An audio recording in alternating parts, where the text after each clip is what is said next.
sambutan dari yang kepala Nusantara. Terima kasih atas kesempatan yang diberikan. Selamat pagi untuk kita semua. Selamat pagi. Tuhan, kita hari ini berkumpul keadaan yang sehat walafiat. Hari ini yang kami hormati, hari ini Pak Purnomo, calon guru penggerak yang sudah memulai kegiatannya sejak bulan lalu hingga saat ini. Dan hari ini Pak Purnomo akan bersosialisasikan kepada kita tentang budaya positif. Jadi bisa topik menarik yang perlu kita mendapatkan penjelasan lebih lanjut tentang budaya positif yang kita terapkan di sekolah, baik guru maupun siswa, sehingga kegiatan belajar mengajar di sekolah kita ini dapat berjalan dengan baik. Untuk tidak memperpanjang kata, selanjutnya kami serahkan kepada Pak Purnomo untuk menyampaikan hal-hal baik yang ada dalam budaya positif ini kepada kita semua. Jadi meminta kita yang hadir untuk mengikuti kegiatan ini sampai selesai. Terima kasih. Terima kasih bersama kepala. Selanjutnya saya persilakan Bapak untuk memulai dengan kegiatan kita.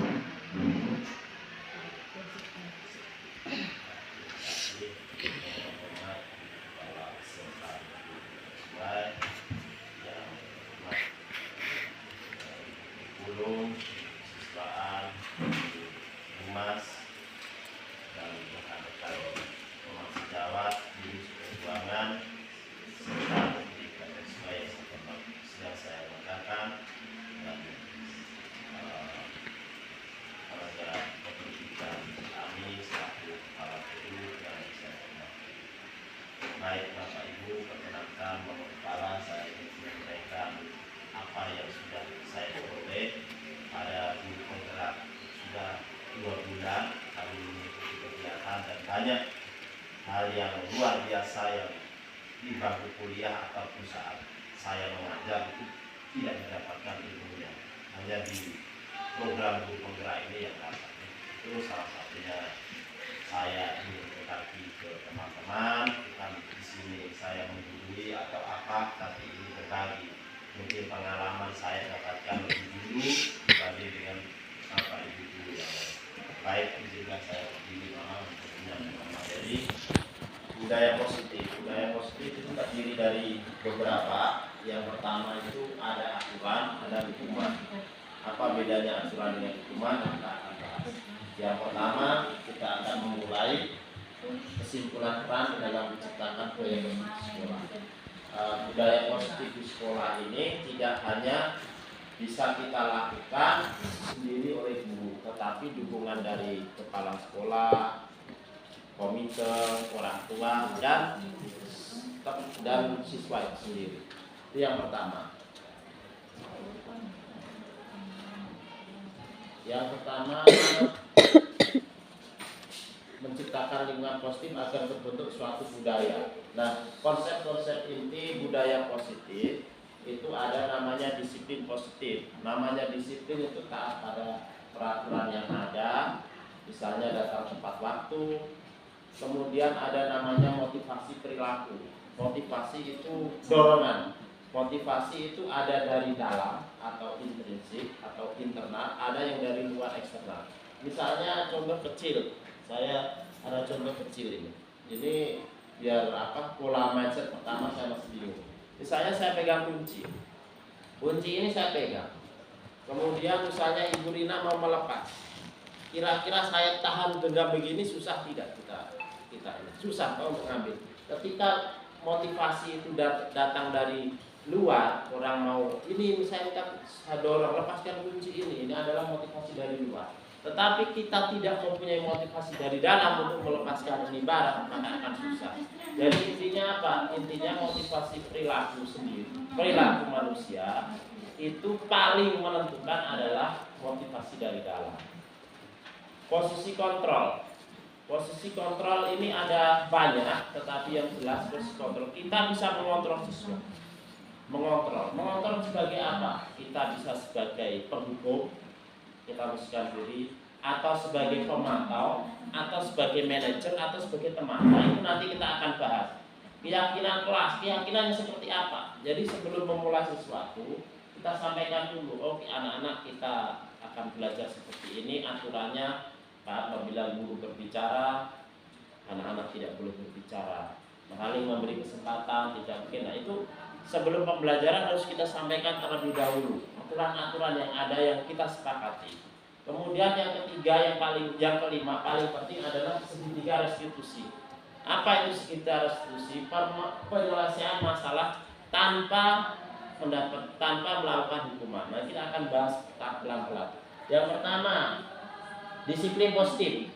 Namanya disiplin itu mengontrol dan menguasai diri untuk memilih tindakan yang mengacu pada nilai-nilai yang berharga.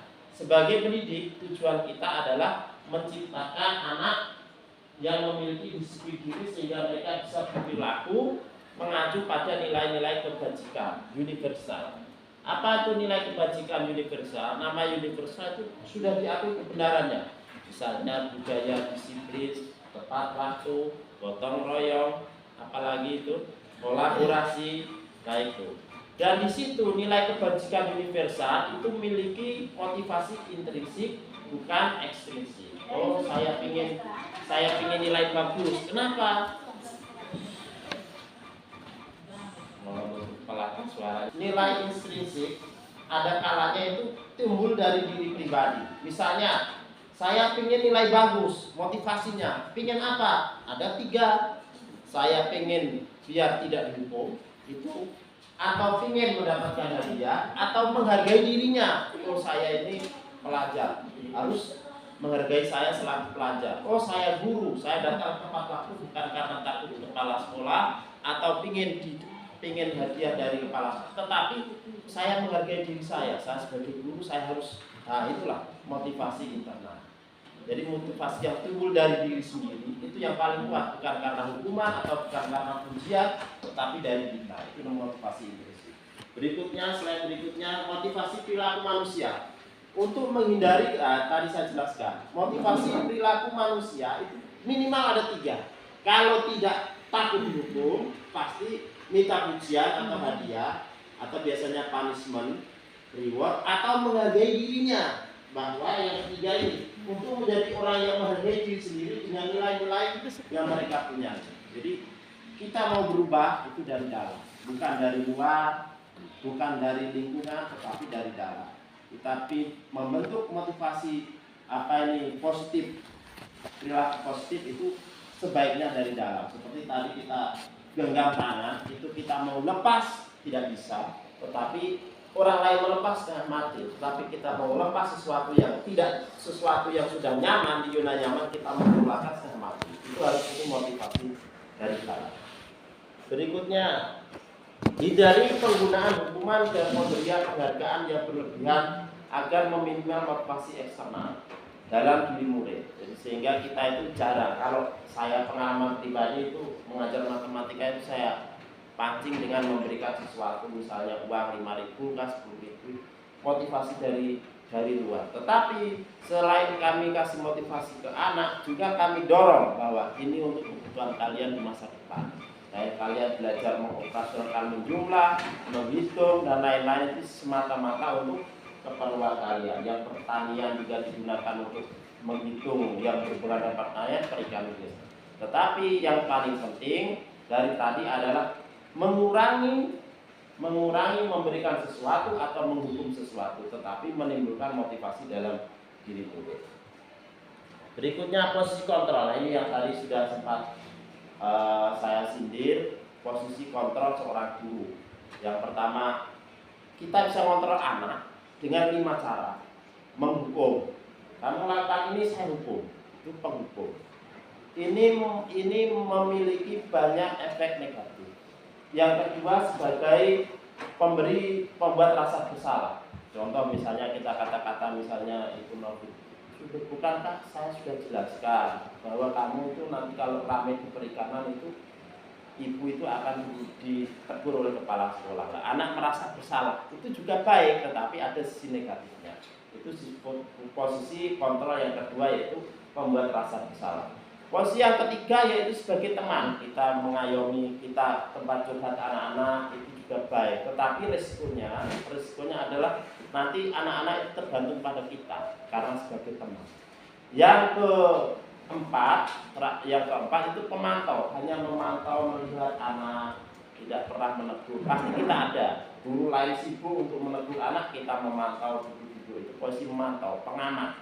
Itu ada, kontrol. Nanti baru ada sesuatu baru kita melakukan. Itu namanya pemantau. Yang terpenting ya adalah manajer. Apa itu manajer?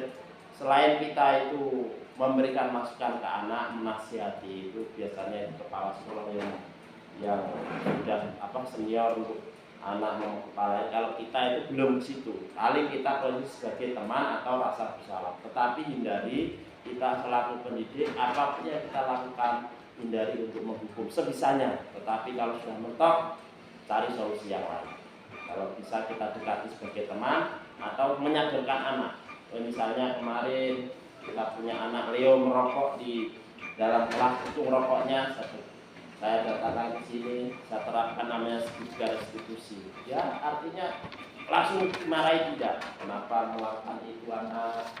Pasti semua manusia merasa bersalah, kita punya pernah bersalah. Nah, kita masuk ke kehidupan mereka, artinya mencari, mengidentifikasi masalah, memuji mereka, habis itu mulai kita pelan-pelan. Nanti ada caranya itu sudah restitusi. Baik, berikutnya manajer. Nah, ini tadi yang saya katakan. Posisi di mana guru berbuat sesuatu bersama dengan murid-murid untuk mempertanggungjawabkan perilakunya, mendukung murid agar dapat menemukan solusi atas permasalahannya sendiri. Itu manajer. Jadi selain mendukung, mencarikan solusi untuk murid menyaksikan sendiri. Misalnya kita sebagai guru ini yang paling penting itu sebagai manajer, bukan sebagai yang lain. Misalnya contoh hal yang real, teman-teman yang lain itu misalnya datang pagi kerja bakti, anak datang terlambat, kita tidak usah tegur mereka, panggil bagaimana ini ya kok datang terlambat sementara ya ini sudah kerja bakti.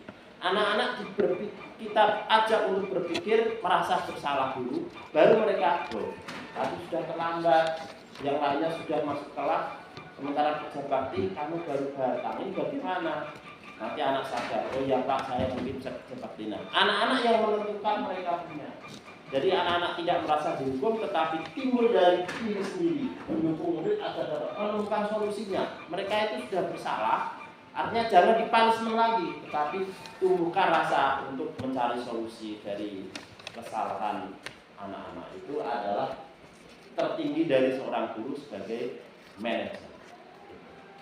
Baik, itu berikutnya keyakinan kelas. Sekarang lanjut ke keyakinan kelas. Keyakinan kelas atau sekolah berupaya menyatakan nilai universal. Universal itu nilai kebenaran sudah diakui tadi. Tanggung jawab, disiplin, nilai berteman, gotong royong, kolaborasi, kreatif, inovatif, itu adalah keyakinan universal. Keyakinan yang sudah diyakini kebenarannya secara umum. Atau keyakinan yang ada di kelas, misalnya tidak boleh begini, tidak boleh begini, itu kata tidak boleh atau dilarang itu bisa diganti. Misalnya dilarang membuang sampah pada tempatnya, itu seolah-olah itu larangan, tetapi kita rubah menjadi jagalah kebersihan kelas. Artinya dengan otomatisnya kata dilarang membuang sampah itu berubah makna, tetapi tujuan esensinya tetap satu. Itu keyakinan kelas. Berikutnya adalah guru berperan dalam mewujudkan terbentuknya keyakinan kelas secara melalui kesepakatan antara guru dan murid. Jadi kita itu melakukan sesuatu itu usahakan sebagai guru, ini mulai muncul di saya pribadi, maksudnya belum maksimal, maksudnya upayakan sesuatu itu, apalagi kita punya anak yang sudah menginjak remaja umur 16, 17, 18, itu sudah mulai mulai mencari jati dirinya. Artinya apa? Artinya kita melakukan sesuatu itu ajaklah mereka untuk berdiskusi, cari solusinya. Bukan kita putuskan sendiri sesuatu, tetapi kita ajak mereka untuk berdiskusi. Karena usia-usia begitu, rasa tanggung jawab, rasa ingin dihargai itu pada anak-anak itu sangat tinggi. Itu anak-anak usia remaja. Berikutnya, slide berikutnya, segitiga restitusi dalam menyelesaikan masalah. Ada namanya penyelesaian masalah itu segitiga restitusi terdiri dari 3 cara, 3 langkah. Yang pertama yaitu menstabilkan identitas. Dengan kata apa? Oh ya, setiap manusia itu pernah merasa bersalah, pernah melakukan kesalahan. Itu adalah menstabilkan identitas. Pada si kesalahan itu kenapa berbuat seperti itu, warna. Terus yang terakhir yaitu menanyakan keyakinan, apakah yang kamu lakukan itu sudah betul. Nah, itu menanyakan keyakinan. Solusinya bagaimana, itu namanya menanyakan keyakinan. Jadi guru yang berperan sebagai manajer menggunakan tahapan segitiga restitusi. Di dalam menyelesaikan masalah terdapat 3 tahapan. Jadi setiap masalah kita tidak boleh langsung memvonis anak bersalah, tetapi ajak mereka untuk berpikir tentang apa yang anak-anak lakukan, apakah benar atau salah. Tahapan stabilkan identitas. Contoh katanya adalah, oh ya, bapak dulu juga pernah salah di sekolah. Memang kamu, misalnya contoh realita, si A dengan si B berkelahi di kelas karena si A diejek oleh si B. Maka yang perlu dipanggil dua-duanya. Tapi si A, waktu si A itu misalnya melepas istilahnya menyobek kancing bajunya, maka datang apa? Dengan cara apa? Please, kenapa kok kamu menyobek kancingnya bajunya si A? Oh, guru saya ini kamu ejek. Oh ya, siapa semuanya kalau sudah diejek itu marah. Nah, itu membenarkan, menstabilkan identitas. Seolah-olah murid itu biarkan keluarkan unek-uneknya dulu. Itu caranya. Kemudian baru kedua kali salam. Kira-kira dengan seperti itu apakah menyakiti orang lain? Tidak. Mulai memvalidasi kesalahan anak itu. Kemudian saya merasa bersalah. Kira-kira yang ketiga adalah keyakinan. Itu apa yang kamu lakukan setelah kamu merasa bersalah, meminta maaf. Anak-anak didorong untuk menanyakan keyakinan, yaitu meminta maaf itu adalah keyakinan universal, dan memaafkan itu juga keyakinan universal. Jadi seperti itu cara melakukan segitiga restitusi sebagai manajer. Kriteria dengan modul sebelumnya, filosofi Ki Hajar Dewantara itu menyatakan bahwa dengan budaya positif dan mendorong tercapainya tujuan pendidikan yang sesuai dengan filosofi Ki Hajar Dewantara, yaitu bahwa semua apa yang kita lakukan itu harus berpihak kepada murid. Sekali lagi, semuanya itu apa yang kita lakukan di sini itu semuanya itu untuk murid, bukan untuk kita.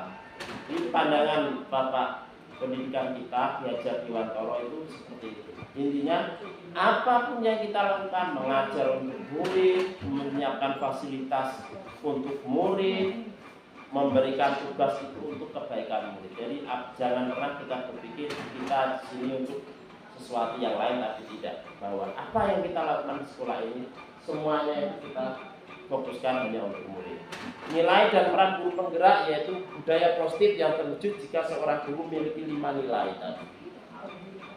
Salah satu perbaikan yang diinginkan sesuai dengan Paranggerak adalah terbentuknya budaya positif yang mendukung proses pendidikan. Refleksi ini. Sejauh mana saya sudah memahami konsep-konsep inti budaya positif. Jadi tadi ada 3, yaitu kebenaran universal, segitiga restitusi, dan posisi kontrol guru. Posisi kontrol guru tadi kita sudah jelaskan sebagai apa? Gurunya teman, sebagai penghukum, sebagai apa lagi? Pemantau, sebagai manajer terakhir. Yang kelima sebagai rasa bersalah. Kita ambil, usahakan kita fokus kepada yang kelima sebagai manajer, itu yang paling penting. Berikutnya hal-hal yang menarik untuk saya dan juga pengamatan dan berdampak kurang baik bagi murid. perubahan apa dalam menghadapi ini sudah baik. Nah, sekarang mungkin kita baku sharing kira-kira apa ini Pak Lius, mohon maaf Pak Lius, kita sharing saja. Pak Lius, dari 5 peran guru ini paling banyak Pak Lius melakukan apa? Ini kita sharing, bukan menyalahkan saya. Nah,